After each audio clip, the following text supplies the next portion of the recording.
안녕하세요. 풋살과 바베큐로 즐거운 시간을 보내고 돌아온 풋볼레로 JK입니다. 챔피언스 리그에서 아인토벤과 무승부에 그치며 16강 진출의 길이 조금 더 꼬여버린 파리. 이번 주말 리그에서는 마르세유를 상대합니다.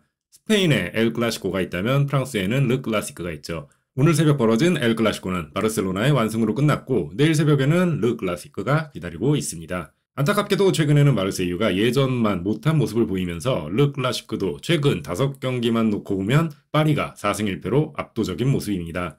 하지만 마르세유도 이번 시즌 5승 2무 1패로 리그 3위, 스트라스부르에게 유일한 패배를 당한 걸 제외하면 좋은 시즌 초반을 보내고 있어요.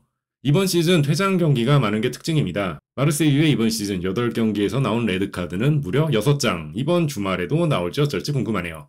맨유 출신의 그린우드, 토트넘 출신의 호이베르 등 한국 팬들에게도 잘 알려진 선수들이 많습니다. 특히 그린우드는 6골, 2개의 어시스트로 마르세유의 공격을 이끌고 있습니다. 르 클라시코에 나서는 루이스 엔리케 감독의 기자회견, 관심이 뜨거운 경기만큼 기자회견이 20분 넘게 엄청 길게 진행되었습니다. 영상 제작이 늦어진 만큼 다른 내용 싹 빼고 이강인 선수의 이름이 언급된 부분만 짧게 번역해보았습니다. 함께 보시죠.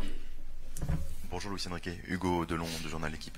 Au moment de la blessure de Gonzalo Ramos au Havre, vous nous aviez dit que vous aviez des solutions au poste de numéro 9, différentes solutions, vous aviez parlé de Lee, vous aviez parlé de Colomboigny, d'Asensio. Quel bilan vous faites de ces joueurs-là depuis cette blessure? Est-ce que vous partagez toujours cette opinion selon laquelle vous n'avez pas besoin d'un nouveau numéro 9? Et quel bilan vous faites des 2 ou 3 solutions que vous avez installées depuis le mois d'août? Merci. Bonjour. Bonjour avant tout. Tout au long de la saison, les entraîneurs doivent s'adapter aux situations ponctuelles que l'équipe rencontre, les blessures, les joueurs qui partent en sélection, qui reviennent avec parfois des blessures aussi, des joueurs qui se sentent mieux, qui se sentent moins bien.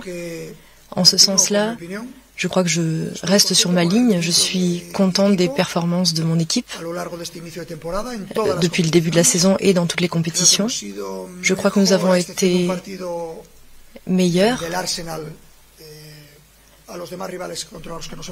Donc il y a eu le match contre Arsenal. Je crois qu'on a été bon contre les différents adversaires. J'ai différentes solutions pour jouer à ce poste de 9. Et je vais continuer de les utiliser en fonction de ce que je considère le plus opportun. Mais oui, je suis satisfait. Bonjour, Baptiste Bécard de l'AFP. Mardi, vous avez placé Vitinha sur le banc. Est-ce que c'était pour qu'il ait un électrochoc? Et comment expliquez-vous qu'il ait un début de saison peut-être un petit peu moins bon que la saison précédente où il avait été brillant?